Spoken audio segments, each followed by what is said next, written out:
नेतारं भेदारं कर्म भुवृतां ज्ञातारं विश्वतत्त्वानां वन्दे तद्गुणे लब्धे वन्दे तद्गुणे लब्धे वन्दे तद्गुणे लब्धे। जुल पंच परमेश्वरी भगवान की, देवादिदेवादिनाथ भगवान की, अंतिम शासनपति महावीर स्वामी भगवान की, परम पूज्य गुरुदेव श्री आदि सागर महावीर की विमल सागर सन्मति सागर जी महाराज की, परम पूज्य गुरुदेव श्री सुंदर सागर जी महाराज की, द्वादशांग चिन्मयी माता की।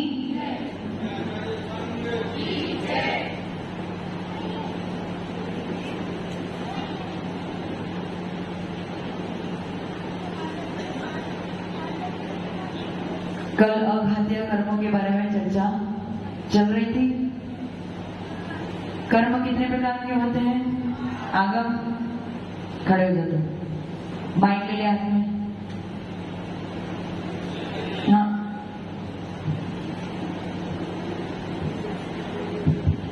दो।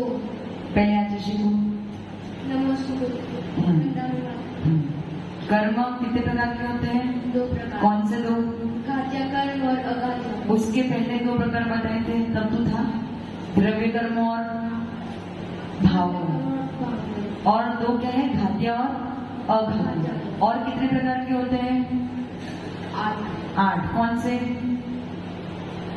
ज्ञानावर्णी, दर्शनावर्णी, अंतराय और ज्ञानावर्णी, दर्शनावर्णी, वेदनीय, मोहनीय, आयु, नाम, गोत्र और अंतराय। उसमें से घात्य कर्म कौन से होते हैं? अंतराय, मोहनीय, दर्शनीय, दर्शनावर्णी। तो इसको क्रम से बोला, ज्ञानावर्णी, दर्शनावर्णी, मोहनी और अंतराय। और अघात्य कर्म कौन से हैं? आयु, नाम, गोत्र, वेदनीय। हाँ, परफेक्ट। अच्छा, और ज्ञानावर्णी के नष्ट होने पर कौन सा गुण उत्पन्न होता है? अनंत ज्ञान। दर्शनावर्णी के नष्ट होने पे? अनंत दर्शन। मोहनी के नष्ट होने पे?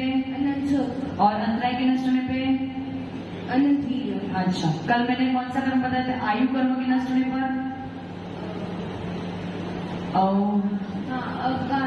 अवघानत्व। और नाम कर्म के नष्ट होने पर? सूक्ष्मत्व। अच्छा, अवघानत्व गुण क्या करता है? कल बताया था मैंने, सिद्ध एक जगह पे मोक्ष, यानी एक ही जगह से अनंत से सिद्ध यदि मोक्ष जाते हैं तो कहाँ जाके रुक जाते हैं? सीधा ऊपर जाते हैं। तो वहां पे एक, हाँ, सिद्ध शिला पे एक ही सिद्ध के स्थान पे दूसरे सिद्ध अनंत सिद्ध रह सकते। कौन से गुण की वजह से? अवगाहनत्व गुण के वजह से। और सूक्ष्मत्व गुण का कुछ याद है? क्या? अनंत ज्ञानी से। अनंत ज्ञानी यानी केवल ज्ञानी ही केवल सिद्ध की आत्मा को जान सकते हैं। बाकी 4 ज्ञानी कौन से? मति ज्ञानी, श्रुत ज्ञानी, अवधि ज्ञानी और मनपरे ज्ञानी नहीं जान सकते। ताली बजा दो, बैठिए। समझ में गया? हमारे 4 कर्म हो गए थे, घातीय कर्म वो क्लियर हो चुके थे।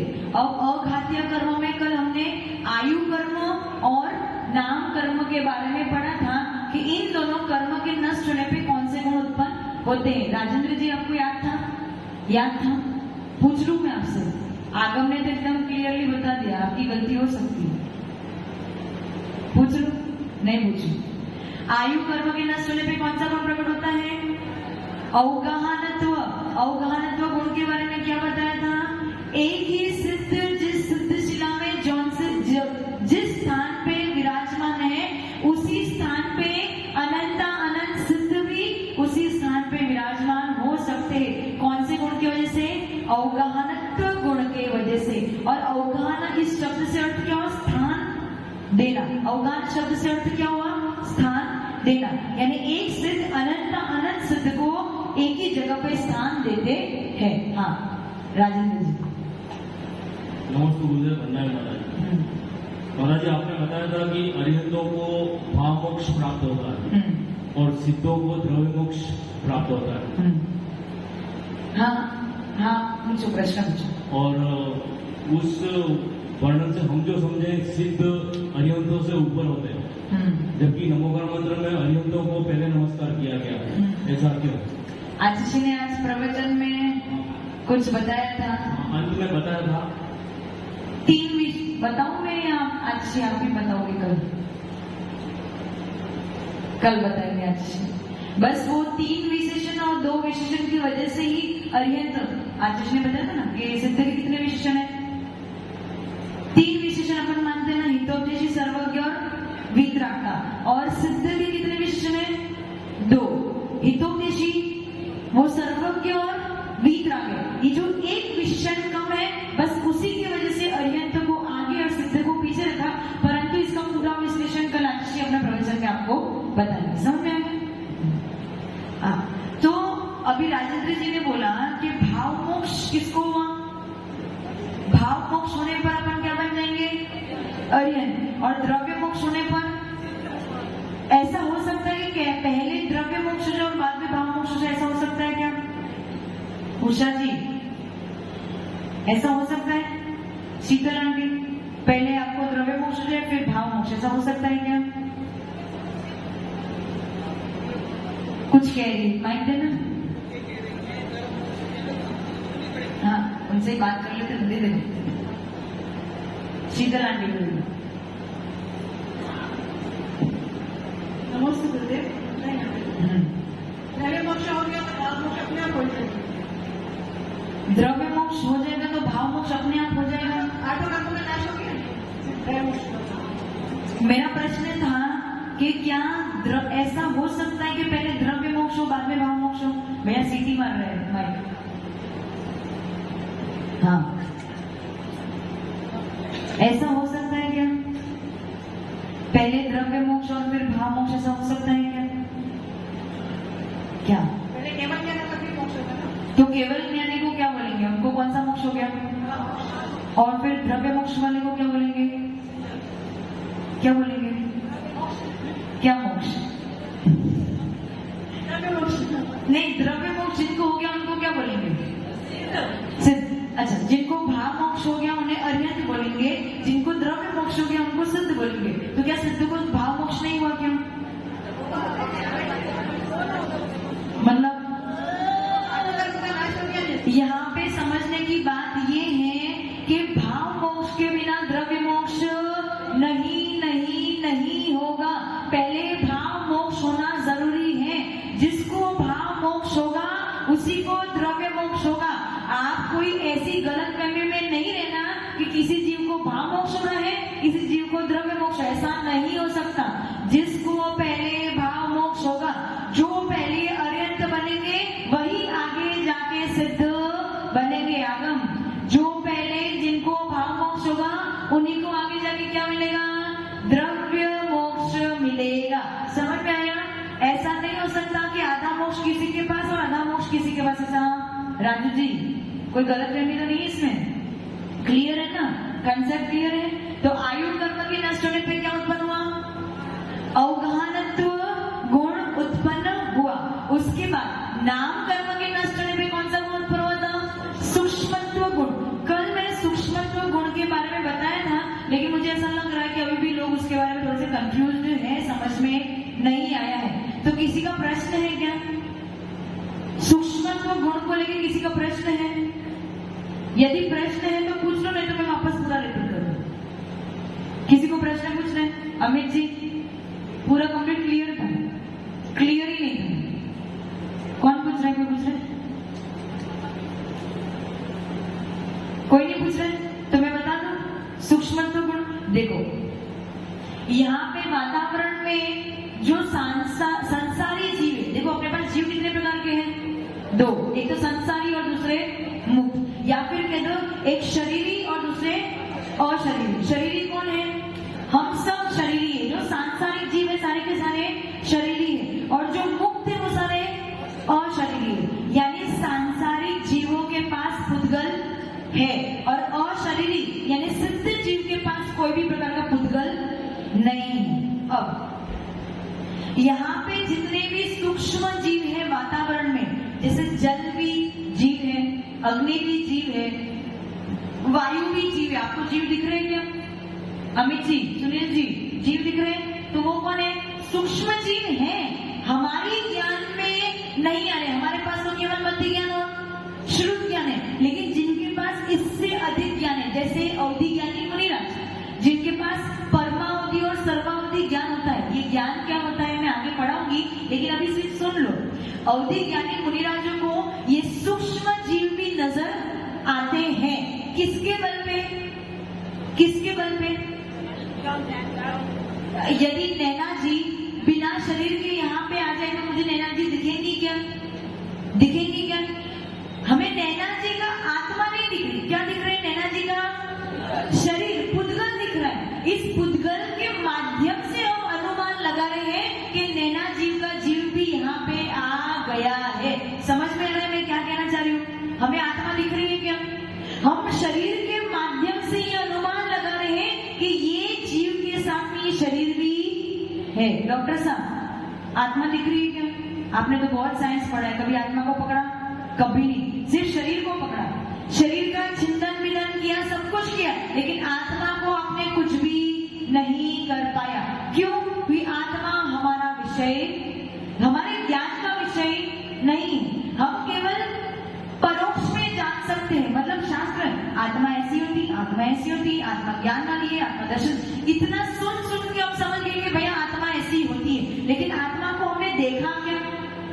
देखा हमने नहीं देखा, क्योंकि आत्मा हमारे ज्ञान का विषय नहीं है, और वो मध्य ज्ञान का विषय भी नहीं है, श्रुत ज्ञान का विषय भी नहीं है, अवधि ज्ञान का विषय भी नहीं है, और मनपरे ज्ञान का भी विषय नहीं है।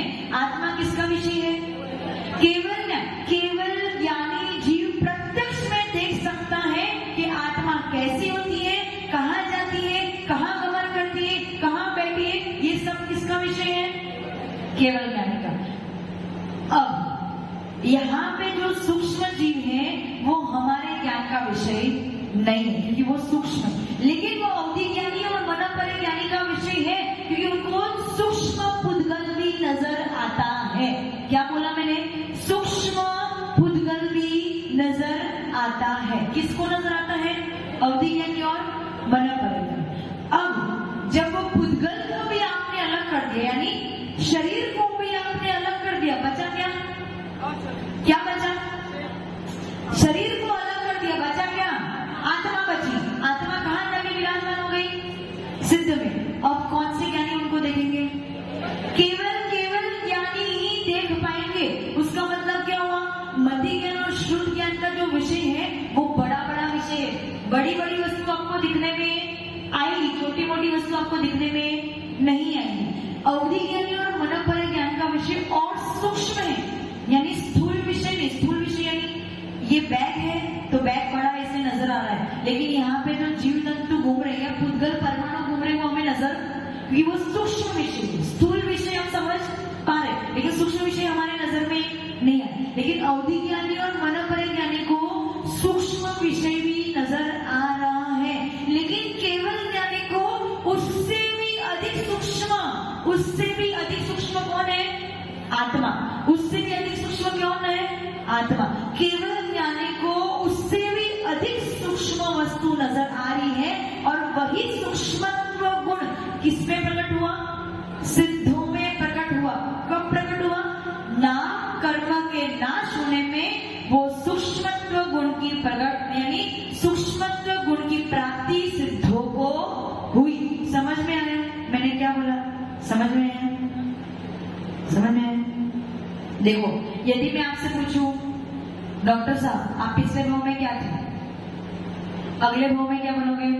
और यही बात अगर आप अवधि ज्ञानी या मनपरे ज्ञानी को पूछोगे, वो बता देंगे। क्यों? क्योंकि आप केवल बड़ी मोटी मोटी वस्तु को जानते हो, जो आपको नजर आ रहा है बस उतने को ही जानते हो। उससे ज्यादा अफ्रीका कैसा है पता है आपको? सिर्फ टीवी में जो थोड़ा सा देखा होगा उतना पता, बाकी तो आप यहाँ बैठे बैठे जान सकते हो क्या? लेकिन अवधि ज्ञानी मनपरे ज्ञानी को पूछोगे तो यहाँ बैठे बैठे भी जान सकते, और केवल ज्ञानी को पूछोगे तो वो सिद्ध शिला और इस लोक के बाहर जो अलौकिक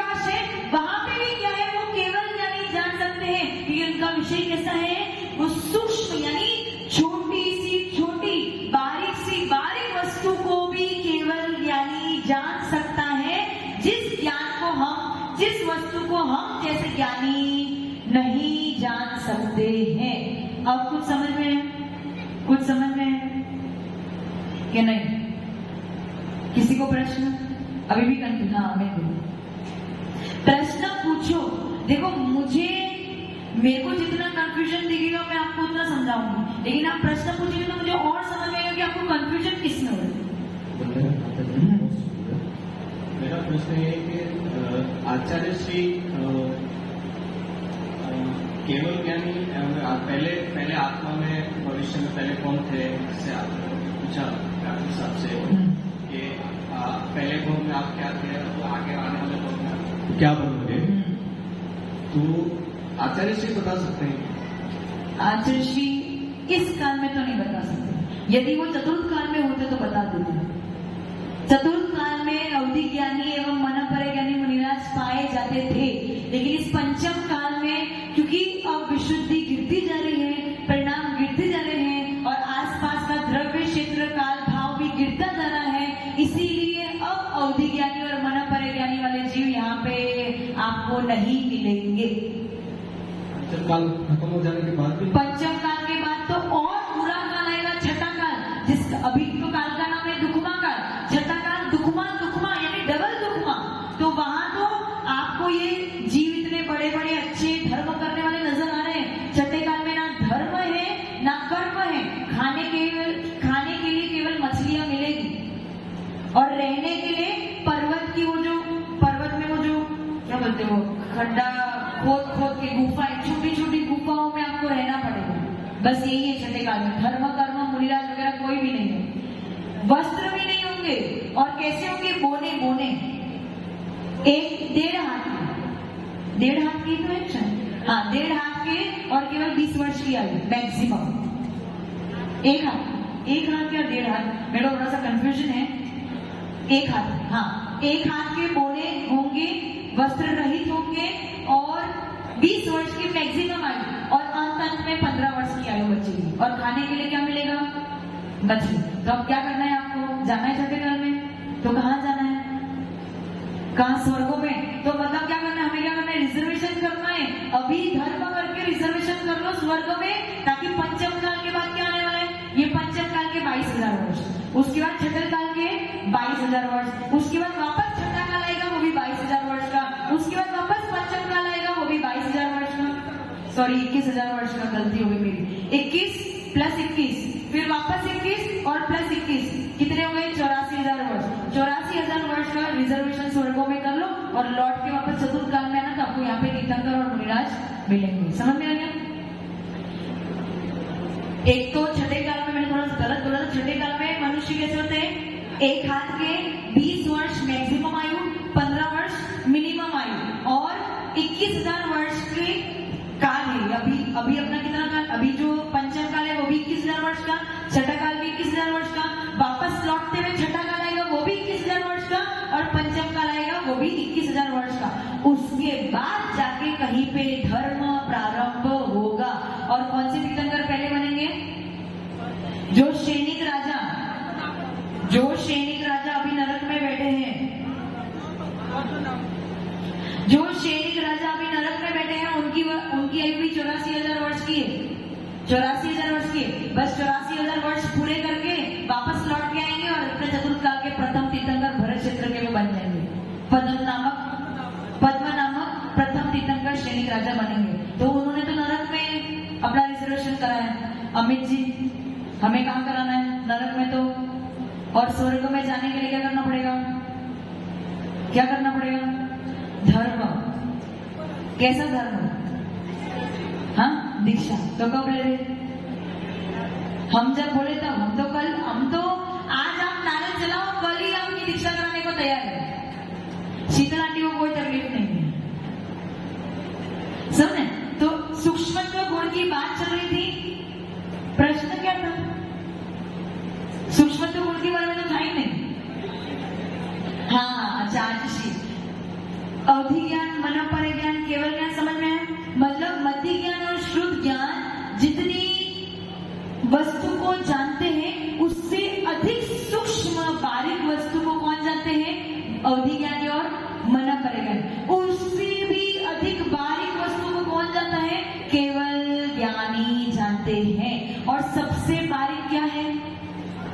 आत्मा, जो सिद्ध भगवान की आत्मा है वो पुद्गल रहित है। धर्म द्रव्य, अधर्म द्रव्य, आकाश द्रव्य, ये सब अमौलिक पदार्थ है, इनके पास कोई पुद्गल नहीं है। तो केवल ज्ञानी इन द्रव्य को जान सकते। अपने पास कितने द्रव्य हैं? द्रव्य कितने हैं? जीव, पुद्गल, धर्म, अधर्म, आकाश और काल। इसमें से केवल पुद्गल को छोड़ दो। पुद्गल ही स्पर्श रस गंध वर्ण के साथ में है। इसीलिए मति ज्ञान, शुद्ध ज्ञान, अवधि ज्ञान, मनपर ज्ञान, साक्षात यदि किसी वस्तु को जानते तो केवल पुद्गल को जानते हैं। एक केवल ज्ञानी ही ऐसे हैं जो जीव, पुद्गल, धर्म, अधर्म, आकाश और काल प्रत्यक्ष इन 6 द्रव्य को जानते हैं। इनका विषय सूक्ष्म है। क्या है? सूक्ष्म। समझ में आ रहा है कि नहीं समझ में? आप लोग क्या हो? आप सामान्य मनुष्य। कोई वैज्ञानिक होता है ना, साइंटिस्ट होता है, वो बारीक बारीक वस्तु को भी, छोटे छोटे कंसेप्ट को, छोटे छोटे थियरी को भी समझ जाता है। क्यों समझ जाता है? कि उसका ज्ञान विकसित हो गया। तो जैसे जैसे ज्ञान विकसित होगा आप सूक्ष्म सूक्ष्म बात को जानने लगोगे। और सबसे अधिक सूक्ष्म को कौन जानेगा? केवल ज्ञानी। और वो सूक्ष्मत्व गुण किसमें है? सिद्ध भगवान में है। किसकी वजह से? नाम कर्म के नष्ट होने पर सूक्ष्मत्व गुण को प्रकट कर लिया। राजेंद्र जी, कुछ ये बिल्कुल भी नहीं, कुछ पूरा कंप्लीट कल पूछूंगी। किसी को कोई प्रश्न? हाँ, नैना।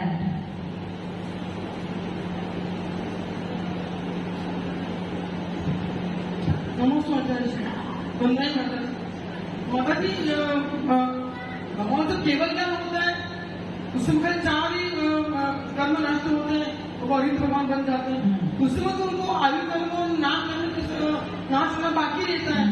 तो कल केवल ज्ञान होने के बाद भी शिष्यों को प्रकट होगा नहीं, उनके तो नहीं होता। तो नाम कर्म आयु कर्म खत्म होगा, उसके बाद ही प्रकट होगा। सही। अरिहंत के आप दर्शन नहीं कर सकते क्या?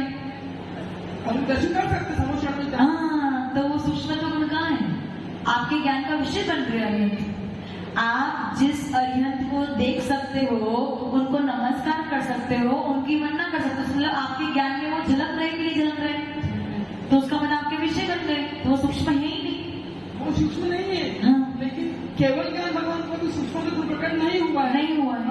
प्रकट नहीं हुआ है। नहीं हुआ है। फिर भी वो सूक्ष्म वस्तु को देख सकते हैं। हाँ, वो देख सकते हैं।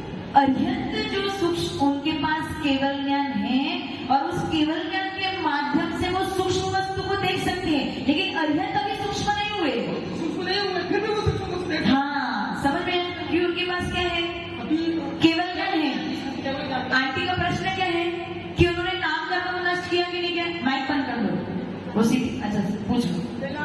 नहीं, आप पूछो। निगोद से संबंधित था मतलब। निगोद से। तो वो निगोद की बात करें, हमारा मूल प्लेस वो निगोद है। तो हमको इतना निगोद और नीति निगोद, ये हमको बारे में ठीक है, बताइए, बैठ जाओ। पहला उनका प्रश्न क्या था कि अरिहंत के पास कौन सा ज्ञान है? केवल ज्ञान है। लेकिन क्या उनके पास सूक्ष्मत्व गुण है क्या अभी? क्यों नहीं है? नाम कर्म भी नष्ट। सूक्ष्मत्व गुण किसके पास है? सिद्धों के पास। और अरिहंतों के पास सूक्ष्मत्व गुण नहीं है। उनके पास कौन सा गुण है? केवल ज्ञान है। तो अरिहंत को सूक्ष्म सिद्ध भी नजर आएंगे, लेकिन अभी अरिहंत सूक्ष्म हुए। समझ में आ रहा है डिफरेंस क्या है? अरिहंत सूक्ष्म है क्या? अरिहंत के दर्शन आप कर सकते हो। अगर आप समोसा में चले जाओ, राजेंद्र जी बहुत कंफ्यूज दिखते हो आप। चेहरे स्माइलिंग चेहरा रखो। अरिहंत आप समोसा में चले जाओगे तो अरिहंत नजर आएंगे आपको? आएंगे कि नहीं आएंगे? क्यों आएंगे? क्यों आएंगे? नाम कर्म को भी नष्ट, उन्होंने नाम कर्म को नष्ट करेंगे तब सूक्ष्म बनेंगे। लेकिन उनके पास केवल ज्ञान है। अरिहंत के पास केवल ज्ञान है। तो उनके केवल ज्ञान में क्या सिद्ध नजर आएंगे? सिद्ध नजर आएंगे। अभी मैंने बताया कि केवल ज्ञानी जीव सूक्ष्म से सूक्ष्म वस्तु को देख सकते हैं। लेकिन अभी अरिहंत सूक्ष्म बने। सूक्ष्म कौन है? सिद्ध है। सूक्ष्म कौन है? सिद्ध है। हमारा डॉक्टर साहब आपको उत्तर दे दिए। बिल्कुल नमस्ते गुरुदेव, वंदे मातरम। मतलब सूक्ष्मत्व गुण वो सूक्ष्म चीजों को देखने का गुण है, या जो सूक्ष्म चीज वो खुद सूक्ष्म हो जाएंगे? वो खुद सूक्ष्म हो गए। कौन सूक्ष्म हो गए? सिद्ध। नाम कर्म हाँ, नाम कर्म जिसने नष्ट किया, किसने नष्ट किया? सिद्ध भगवान ने नष्ट किया। तो वो क्या बन गए? सूक्ष्म बन गए। लेकिन वो नजर किस में आएंगे? केवल ज्ञान में। नजर किस में आएंगे? केवल ज्ञान किसके पास है? अरिहंत के पास भी है और सिद्ध के पास। तो अरिहंत सूक्ष्म वस्तु को देख सकते हैं, लेकिन अभी अरिहंत सूक्ष्म हुए, वो खुद सूक्ष्म नहीं है, लेकिन उनके ज्ञान में सूक्ष्म वस्तु नजर आती है। समझ में आ रहा है राजेंद्र जी? पक्का? किसी को प्रश्न है? पूछ लो। हाँ, गरिमा जी।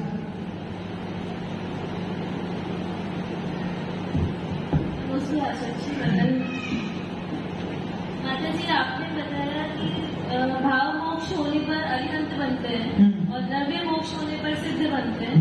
तो इस हिसाब से तो अरिहंतों की संख्या सिद्धों से भी ज्यादा है। ऐसे कैसे? मतलब पहले अरिहंत बने और जो अभी तक सिद्ध नहीं बन पाए वो अभी तक अरिहंत की पोजीशन में ही है। कितने समय तक रह सकते हैं? वो मुझे नहीं मालूम। बैठ जाओ, नीचे बैठ जाओ। देखो, अरिहंत कब तक रह सकते? जब तक आपको मोक्ष है। तो क्या कोई जीव लंबे समय तक अनंत काल तक अरिहंत बन के रह सकता है क्या? उनका आयु कर्म नष्ट होगा, वो चले जाएंगे सिद्ध में। हर 6 महीने में, अब सुनना अच्छे से, हर 6 महीने में 608 जीव मोक्ष जाते हैं। यानी हर 6 महीने में 608 जीव अरिहंत पद को छोड़ के सिद्ध पद को प्राप्त कर लेते हैं। उसका मतलब अरिहंत पद टेम्पररी है। क्या है? कुछ समय के लिए मिला है। कितने समय के लिए? हाँ, कुछ समय के लिए मिला है। कितने समय के लिए? कुछ समय के लिए मिला है। इसलिए अरिहंत पद कैसा है? टेम्पररी पद है। लेकिन सिद्ध पद कैसा है? परमानेंट। इसलिए सिद्ध इकट्ठा होते जा रहे, लेकिन अरिहंत, कुछ अरिहंत बन रहे, कुछ अरिहंत सिद्ध बन रहे, कुछ अरिहंत बन रहे, कुछ अरिहंत सिद्ध बन रहे। यानी आय भी हो रहा है और व्यय भी हो रहा है। इसलिए अरिहंत की संख्या बढ़ नहीं रही है, लेकिन सिद्ध की संख्या बढ़ती। इस सिद्ध में केवल आय है, व्यय ऐसा हो सकता है कि सिद्ध लौट के संसार में आए, ऐसा हो सकता है। तो 6 महीने, वो मैंने 6 महीने बोला ना, 6 महीने, हर 6 महीने और 8 समय, 6 महीने और 8 समय में पक्का 608 जीव मोक्ष जाएंगे ही जाएंगे। राजेंद्र जी, हर आधे वर्ष और 8 समय में कितने जीव मोक्ष जाते हैं? 608 जीव मोक्ष जाते हैं। और अब तक उसमें अपना नंबर नहीं लगा, इसलिए तो यहाँ पढ़े। समझ में आएगा गरिमा जी? अरिहंत की राशि कम क्यों है? क्योंकि उसमें आय भी है और व्यय भी है। लेकिन सिद्ध की राशि में केवल आय है, व्यय नहीं है। इसलिए सिद्ध की राशि कितनी हो गई? अनंत सिद्ध है। लेकिन अरिहंतों की राशि केवल संख्यात ही है, लाखों में ही 8 लाख और कुछ अधिक है। कुछ अधिक क्या है मुझे याद नहीं, पर 8 लाख से कुछ अधिक। ठीक है, ये एक प्रश्न आपका हो गया। डॉक्टर साहब, आपका प्रश्न पूरा हो गया? हो गया। नैना जी, आपका प्रश्न था इतर निगोद और नित्य निगोद। नित्य निगोद वो होते हैं जो आज तक निगोद में ही पड़े हैं, अब तक निगोद से नहीं निकले हैं, वो हो गए नित्य निगोद। हो सकता है आगे जाके कभी निगोद से निकल जाए। और इतर निगोद कौन है? जो निगोद से एक बार निकल के सारी पर्यावरण में घूम के वापस निगोद में आ गए, वो हो गए इतर निगोद। समझ में आ गया? क्लियर? ठीक। अब सूक्ष्मत्व गुण की बात कर रहे थे, तो वापस एक बार क्लियर कर दूं कि अरिहंत के पास केवल 4 गुण प्रकट हुए: अनंत ज्ञान, अनंत दर्शन, अनंत वीर्य और अनंत सुख। और सिद्धों के पास और 4 गुण प्रकट हो गए हैं। सिद्ध सूक्ष्म बन गए हैं, अरिहंत सूक्ष्म बने, क्योंकि उनके पास अभी भी नाम कर्म शेष बचा है। उनमें अवगाहन गुण भी प्रकट नहीं हुआ। क्यों नहीं हुआ? अच्छा, वस्तुपाल जी, आपसे मेरा प्रश्न है, बैठे बैठे, जिस अरिहंत का समोशरण लगा हो, जिस स्थान पे वो अरिहंत विराजमान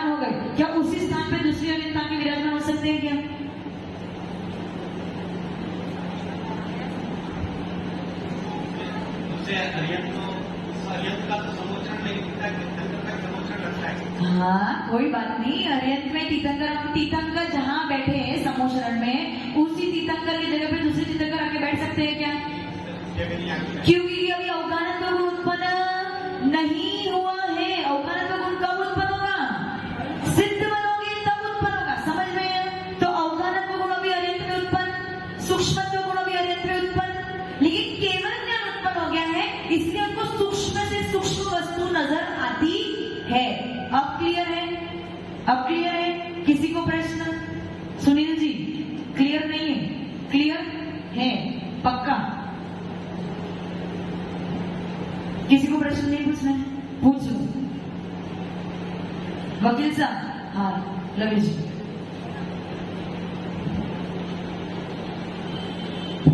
नमस्कार अंदाज माता जी, आपने जैसे बताया कि आत्मा खाली केवल ज्ञान को ही लिख सकती है, तो जो आत्मा यहाँ भटकती, ऐसे बोला जाता है कि कोई कोई लोगों को यहाँ दिखती है आत्मा मतलब भटकते हुए, तो वो उनको फिर कौन सा ज्ञान है? ठीक है, बैठ जाओ।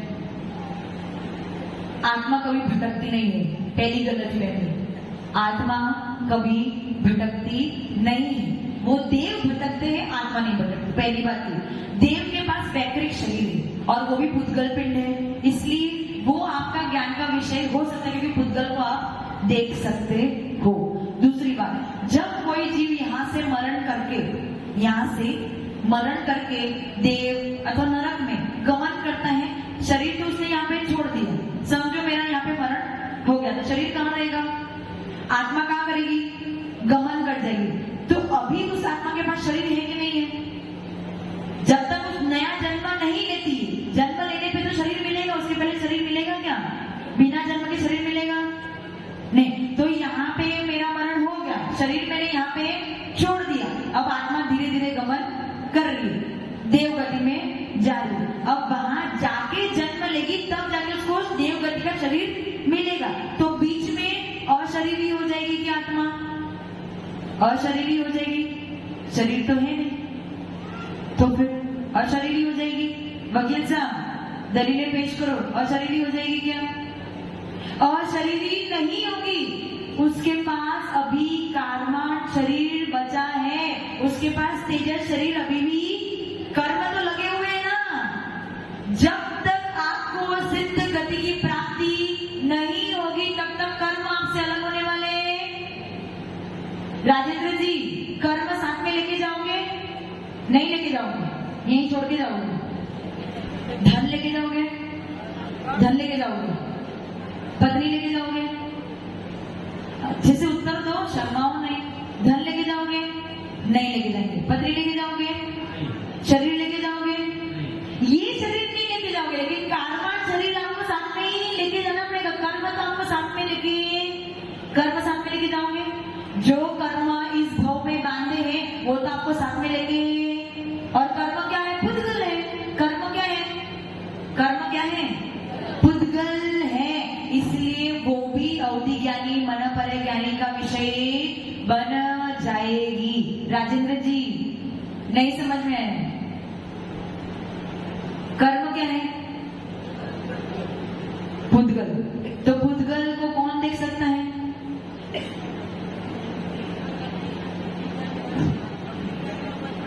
अवधि ज्ञानी।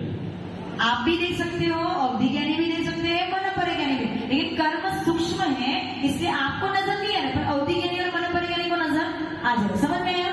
तो कर्म जब तक है, तब तक आप प्योर सूक्ष्म कौन है? सिद्ध भगवान। समझ में आया? समझ में आया? अमित जी नहीं? हाँ,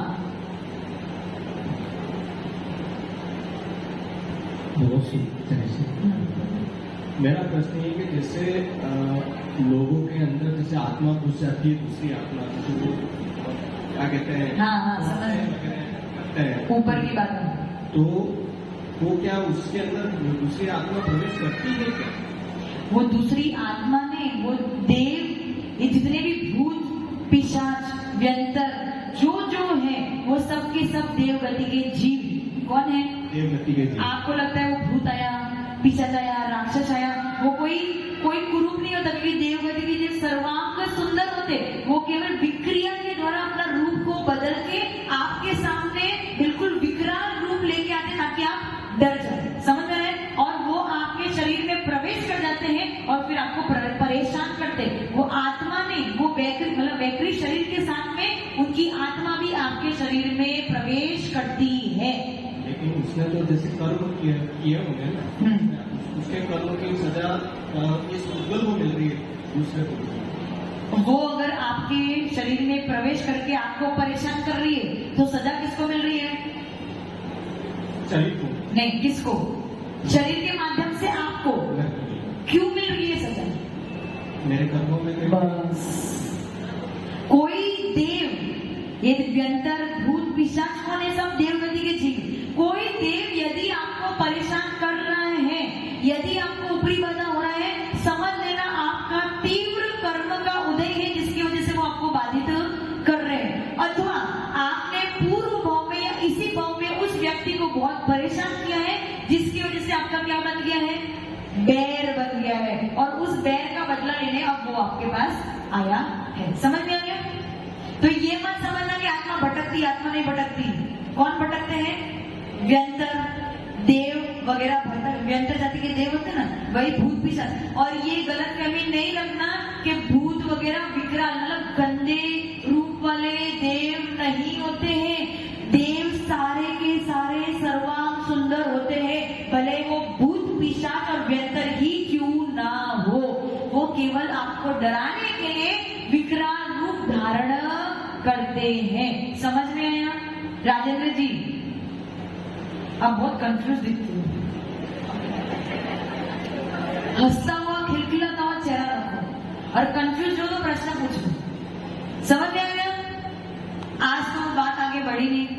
आयु कर्म और नाम कर्म ही नष्ट हुए। अभी थोड़ा मोक्ष जाने में भी एक दिन और लगेगा आपको।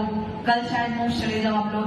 तो आइए सरस्वती माता के चरणों में वंदन करेंगे, नमन करेंगे, इस भावना के साथ में कि जो पढ़ा है उसे अच्छे से याद रखें, मन में धारण करें और पूरे जीवन भर उसे याद रखें, और उसे उसके संस्कार आगे भी अगले जीवन में भी आप अपने साथ में ले जाओ।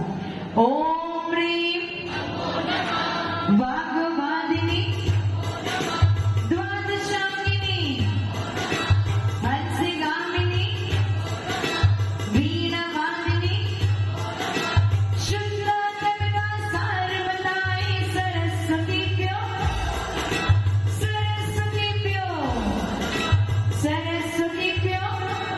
जीवन द्वादशांगिनी वाणी माता की, आचार्य गुरुदेव सुंदर सागर जी महाराज की, पंचप्रवेशी भगवान की, एकराधिनाथ भगवान की, अंतिम संसंकृति भगवान महावीर स्वामी की, आचार्य श्री विमल सागर जी महाराज की, आचार्य गुरुदेव सरस्वती सागर जी महाराज की, द्वादशांगिनी वाणी माता की।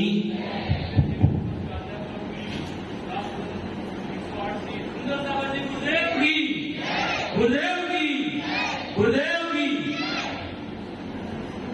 कर्मों की चर्चा चल रही है और सुनते सुनते आनंद भी आ रहा है और चिंता भी हो रही है।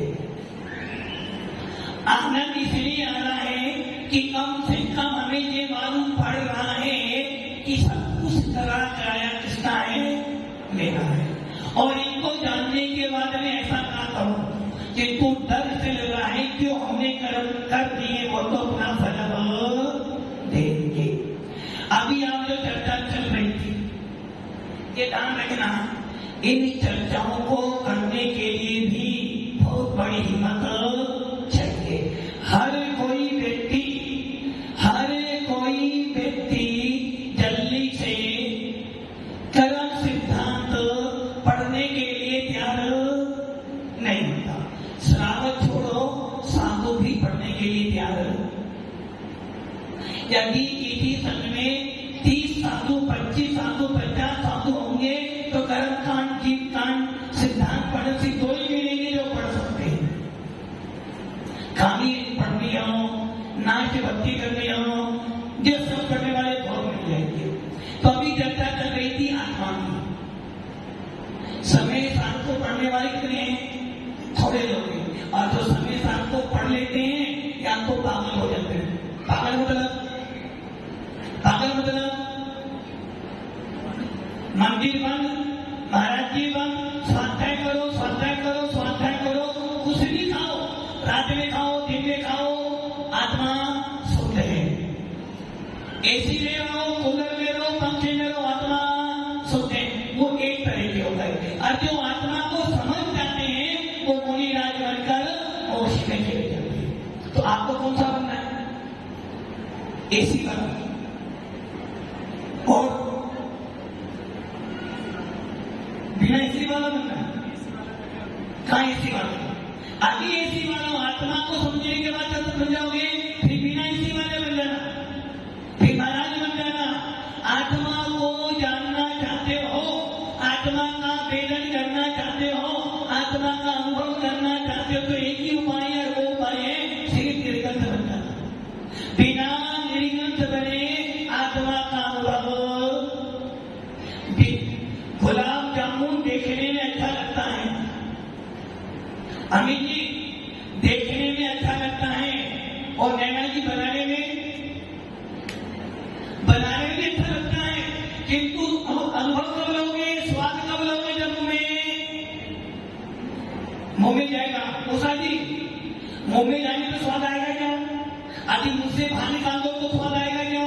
मुंह के बाद गले में जाना चाहिए। वैसे ही आत्मा का ज्ञान अच्छा लगता है, आत्मा की चर्चा बहुत अच्छी लगती है, किंतु आत्मा का वेदन करना चाहते हो तो मुनिराज को बनना पड़ेगा। अभी चर्चा चल रही थी कि आत्मा कैसे जाने, आत्मा कैसे जाने, आत्मा कैसे जाने। आत्मा को जानने का उपाय 5 प्रकार के ज्ञान थे। मति ज्ञान, सुख ज्ञान, अवधि ज्ञान, मने पर है उसे ज्ञान। और आत्मा कैसी है? आत्मा कैसी है? सूक्ष्म है आत्मा। आत्मा मूर्ति है। आत्मा इंद्रियों का विषय नहीं है। आत्मा क्षयोत्सवी ज्ञान का विषय नहीं है। आत्मा तो मात्र प्रत्यक्ष छाई ज्ञान का विषय है। और आत्मा एक कहावत है ना, जहां ना पहुंचे रवि वहां पहुंचे कवि, और ध्यान ना पहुंचे कवि वहां पहुंचे अनुभवी। तो जो आत्मा को देखना चाहते हैं उनके लिए भगवंत ने कह दिया है मति ज्ञान, शुद्ध ज्ञान, अवधि ज्ञान, मने पर जाए।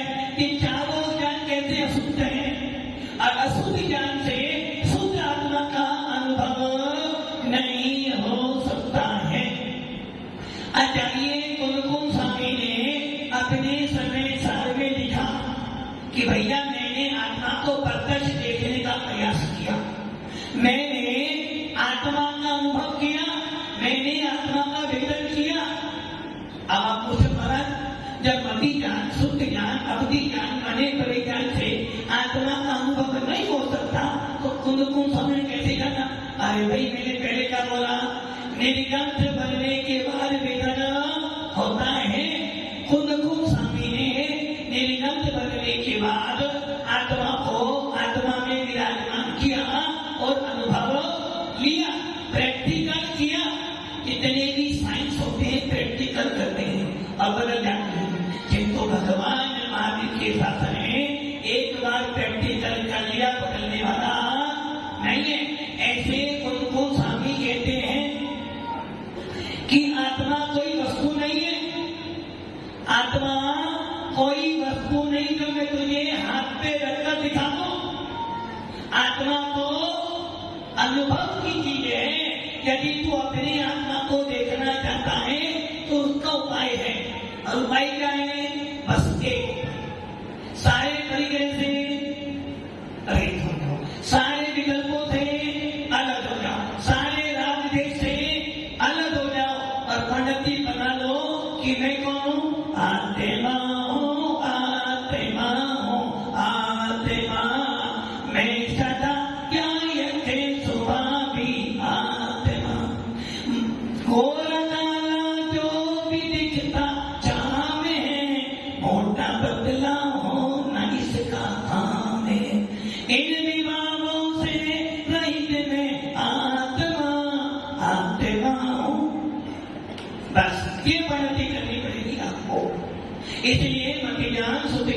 मती जान मने परे जान, ये चारों क्या कहते हैं? मती जान, शुद्ध जान। आत्मा को जानता तो है, किंतु कैसी आत्मा को?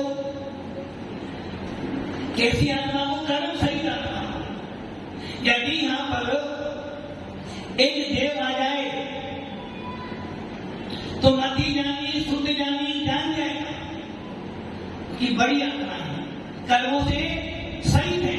जैसे हम लोग चींटी को देखते हैं, घोड़े को देखते हैं ना, क्यों देखते हैं? क्योंकि वो बड़ी बड़ी आत्मा है, कर्मों से सहित है। किंतु अवधि जानी और मने परे जानी शरीरधारी जो आत्मा है, उस आत्मा को देखते रहे, लेकिन आत्मा का वर्णन सिर्फ पुद्गल, शरीर को जानते हैं, पुद्गल को जानते हैं, आत्माओं का विषय नहीं बनती है। क्योंकि साइंस कहता है जो दिखता है वो दिखता है। भगवान महावीर भी कहते हैं कि जो मति जानी, जो अवधि जानी, मने परे जानी है, वो मात्र पुद्गल को ही देखते हैं, आत्माओं का विषय नहीं बनता। इसलिए अवधि जान, मने परे जान वाले जीव कुछ वो आत्मा देख सकते हैं जो आत्मा शरीर सहित होगी, और वो ये बता सकते हैं कि अमित भैया पूर्व में क्या थे। मने परे जानी, अवधि जानी ये बता सकते हैं अमित पहले कौन थे और आगे क्या हो सकते हैं। बड़ी बड़ी बातें मने परे जानी तो आपके मन की सारी बातें बता देंगे, किंतु आत्मा क्या होती है नहीं पता। क्योंकि आत्मा कैसी? अमूर्ति। गुलाब जामुन खाया था, कितना मीठा था? अमित जी कितना मीठा था? कितना मीठा? रेसो बताओ, रेसो। मैं आप मुझसे कह रहे हो गुलाब जामुन बहुत मीठा था, वकील साहब ने सुना और आगे आगे भाई कितना मीठा था? वकील साहब कितना मीठा था? पूछे कितना मीठा? भाई मीठा था ना? कितना मीठा था? अरे मीठा था ना? कितना मीठा? मीठा था ना? अरे भाई बता, तुझे जानना है? खाते थे, जानना है कि खाते थे। पानी पूरी बहुत अच्छी है होता जी, पानी पूरी, पानी बढ़िया है, पूरी बढ़िया है? नहीं, दोनों को नहीं हो सकते। पानी पूरी खाने वाले को पूरी मिले ना मिले, पानी जरूर मिलना चाहिए। आदत किसका है? पानी का। तो आपने जब पानी पूरी खाई और जब आप खाए क्या तो मुंह जल रहा था होता जी, धीरे धीरे पूछा भी क्या हो गया? आप क्या बोलोगे? मुंह जल रहा है। भाई मुंह क्यों जला? पानी बहुत तीखा। कितना तीखा था? कितना तीखा था? कितना था? तीखा है ना, बहुत तीखा बार बार लोग खा के देखो। तो इसी प्रकार जब एक पुद्गल के बारे में बताने के लिए भी आपको स्वाद लेना पड़ता है। आत्मा तो अमूर्तिक है, जो इंद्रिय ज्ञान के द्वारा नहीं जानी जाती है। इसलिए आत्मा को जानने के लिए मात्र मात्र मात्र केवल ज्ञान चाहिए कि आत्मा अमूर्तिक है। इसलिए आत्मा को देखना चाहते हो, आत्मा का वेदन करना चाहते हो तो मुनि बन जाओ। और जब मुनि बनोगे तो 7वें, 8वें, 9वें, 10वें, 12वें गुलिस्तान में ध्यान मुद्रा, और ध्यान मुद्रा में चिंतन क्या? आत्मा हूँ, आत्मा। और जब ऐसी प्रवृत्ति बनेगी, केवल ज्ञान की प्राप्ति हो जाएगी। और फिर बैठे बैठे केवल ज्ञानी 6 द्रव्यों की, 7 तत्वों की, 9 पदार्थों की, भूत भविष्य वर्तमान अनंत पर्यायों को युगपत प्रत्यक्ष साक्षात जानते हैं। जैसे पिक्चर चल रही है ना, आपने क्या करने वाले हो, क्या कर रहे हो, क्या सारी फिल्म चल रही है। इसलिए आत्मा केवल ज्ञान का विषय है। अगला सवाल था कि आत्मा भटक रही है। अमित जी, आत्मा भटक रही है। एक रचना आत्मा तो भटकती कभी नहीं, क्योंकि 3 समय से ज्यादा आत्मा बिना शरीर के रह नहीं सकती संसार अवस्था में। 3 समय के बाद उसे कोई ना कोई शरीर धारण करना पड़ेगा। और जो लोग पागल बन जाते हैं ना, किनकी बातों में, किन की बातों में पागल बन जाते हो? भैया जी, किन की बातों में पागल होते हो? पंडित लोगों की बात में पागल बन जाते हो। क्या कहते हो? आत्मा भटक रही है, भटक रही है। जिनको ज्ञान नहीं होगी कि आत्मा भटक रही हो, मंत्रों से कभी आत्मा नहीं। मूवी देखते हो ना, और भूता वो आत्मा बुलाई, आत्मा बुलाई, ये सब नाटक है। और लोग क्या कहते हैं, मुझे चंदा प्रभु वहां आते हैं, मुझे पता प्रभु। अरे भैया, चंदा प्रभु मोक्ष चले गए, वो कहां से आना चाहिए आत्मा के लिए? नहीं, मुझे सवारी आती है चंदा प्रभु की, ये ध्यान रखने आवा, तुम्हें उल्लू बना रहा हो। देव आते हैं, किसी जीव के शरीर में देवी देवता आ सकते हैं, किंतु चंदा प्रभु बता रहे मेरी आत्मा में। तो पहले ये बता, चंदा प्रभु आए कहां से? महाराज जी, चंदा प्रभु की सवारी आती है। अरे भैया, दुनिया को पागल। और देखो जमाना किसका है? भीड़ का। 100 व्यक्ति गए, मेरे पास 100 व्यक्ति आए, और मैं सबको बता रहा था 100 में से 2 के काम, सुनील जी 2 के काम कर गए, 98 के काम। जिस 2 के काम बने किसने बनाए? मैंने बनाए तो बनाए ना। और 98 के बनाए मैंने भी बनाए नहीं, मैंने उसका कर्म ही है। जिन 2 व्यक्ति के काम बने वो भी उसका ही पुण्य था कि 2 गया, 2 के काम बने, 2 4 को लेकर आए, 4 8 को लेकर आए, और भीड़ चलती जाए। इसलिए कहना, कोई आत्मा भटकती नहीं। हाँ, ये होता है कोई ना कोई देव किसी के पीछे लग जाते हैं, कोई इष्टि भी होते हैं तो वो आके काम कर जाते हैं। किंतु ये ध्यान रखना, मंत्र तंत्रों के पीछे जाना। आत्मा आ रही है, आत्मा नहीं। हाँ, देवी देवता आते हैं, आज भी आते हैं और पहले भी आते थे, किंतु हर किसी के अंदर देवी देवता, उसके लिए कोई साधना चाहिए। अब तीसरा सवाल था, क्या कोई आत्मा किसी आत्मा में प्रवेश हो सकती है? तो जो देव होते हैं, वैसे शरीर वाले होते हैं, जब भगवान पैदा हो, जब तीर्थंकर जन्म लेते हैं, सारे देवी देवता आते हैं, सबको देखते हैं। तो वैसे शरीर वाले देवी देवता किसी भी औदारी शरीर में प्रवेश कर अच्छा भी कर सकते हैं, बुरा भी कर सकते हैं। किंतु इसका मतलब ये नहीं कि उन्हें चिपकते परेशान करेंगे जिनको जिनके कर्म का उदय होगा। इसलिए व्यर्थ और राजस्थान में तो ज्यादा ही नदी ऊपर जमा हो। इसलिए इन सारी बातों से सबसे अच्छा उपाय है कि आत्मा के बारे में जान रहे हो, गुणों के बारे में पढ़ रहे हो, तो समझ लेना 3 समय के बाद कोई आत्मा भटक नहीं सकती। हाँ, कोई हमारे अशुभ कर्म का उदय आएगा तो कोई निरंतर विचार में परेशान कर सकता है। और इनसे बचना हो तो क्या उपाय करना? एक ही उपाय, जिनेर भक्ति सदा भवे भवे सदा में सो जिनेन्द्र भक्ति के अलावा कोई उपाय। इतना बल ले लो कि तुम्हें भूत भी परेशान ना कर। इसलिए और जो आया था कि 6 महीने 8 समय में 608 की मोक्ष जाते, आज भी जा रहे हैं, आज भी मोक्ष जीव जा रहे हैं। किंतु भारत क्षेत्र से नहीं, एरावत क्षेत्र, विदेश क्षेत्र से अभी आपको जाना होगा। जाना किसी को जाना है, वास्तुवाली जाना है, वो कह रहे नहीं जाना है। अमित जी जाना है ना? ललित जी आप चले जाओ, अकेले हो। ललित जी चले जाओ, सितारे में जाना है। तो इतना अच्छा तुम्हें ऑफर मिला। अच्छा, मान लो कोई कंपनी से कॉल आ जाए कि भैया हम सबको अपनी कंपनी में मैनेजर की पोस्ट करें और सैलरी है 1 महीने की 10 लाख, क्या करोगे? लोगे ना? और मैं कह रहा हूं भैया सिद्ध करना है, कभी चलो अभी नहीं करना। 6 महीने 8 समय में 608 की मोक्ष जाते हैं और आज भी जा रहे हैं विदेश क्षेत्र से। अगला सवाल एक आया था, अरिहंत कितने होते हैं? इनका सवाल